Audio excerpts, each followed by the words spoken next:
welcome to my vlog again. So yun, may bata nagpipila ng pinya. So dahil nga gusto ko rin yung pinya, ayan, kinuha ko na lahat yung paninda niya. Ano lang naman yan, 6 lang.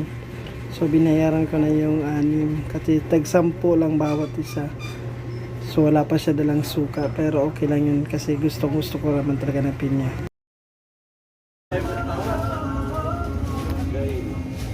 Lima. Ikaw naman to iya.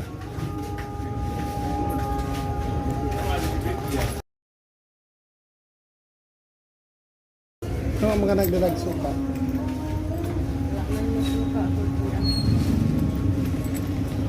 Gusto mo kasi ng mama? Naman. So yun naman guys, sinare ko lang sa inyo kasi gusto ko talaga yung pinya.